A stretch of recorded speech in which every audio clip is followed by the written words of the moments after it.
Chris, do we currently have a call? We do have a call, Al, if you're ready for it. I think so, yeah. We have our friend Allison B. calling from California on the line right now.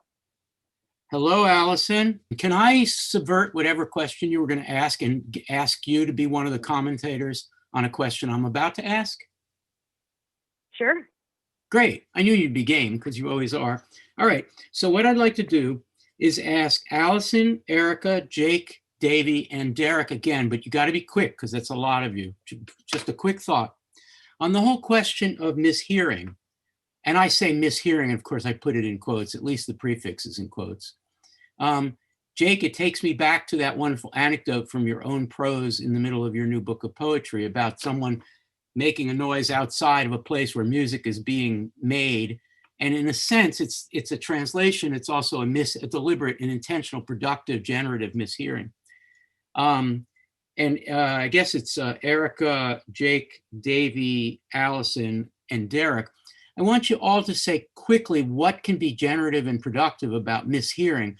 You could mean it, you could think about it in the Freudian sense of the psychopathology of everyday life. You could think about how we deliberately get involved in parapraxis of sound, and how it's sometimes good to not hear what someone is saying, but to kind of take it, make it your own.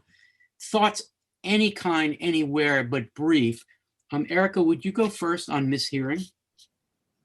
Yeah, I think that mishearing is really a new kind of hearing, in that it really, it opens one up to all kinds of new meaning making and new ways of thinking about language use.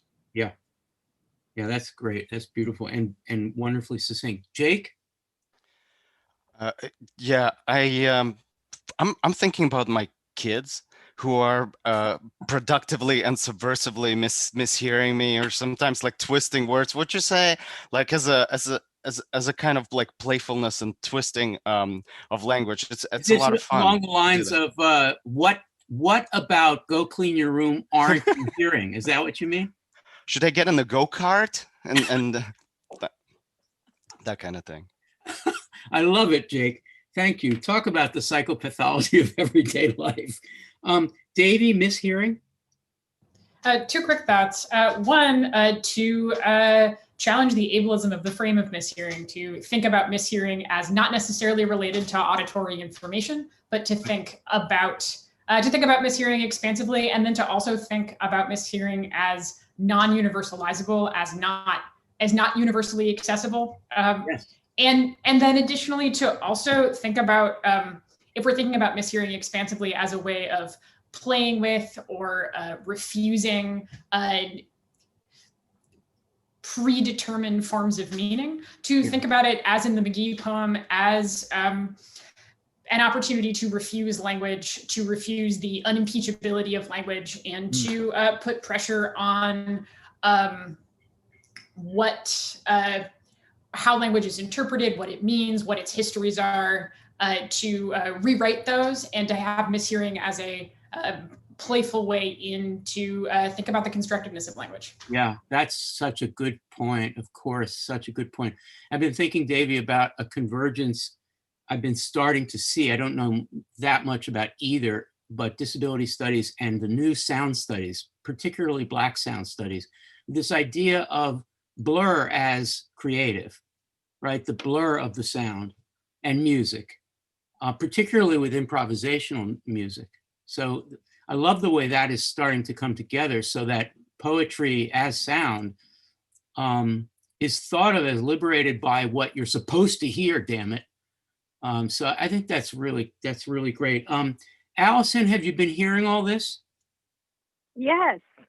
I hope I haven't been mishearing it. Very nice. Bump. Do you want to say something about the topic of mishearing? Well, sure. I mean, I came into this via translation, listening to the beginning of the conversation, and I had to just add in, and this does fit with mishearing, that my husband is a third English language is his third language, and Polish is his first language. And we have a lot of mishearing and a lot of translation happening all the time in our household, you know? And what I wanted to offer was that, one, I think mishearing and translation, both of them, but mishearing is what we're focused on, can often identify intention or identify what someone wants to hear.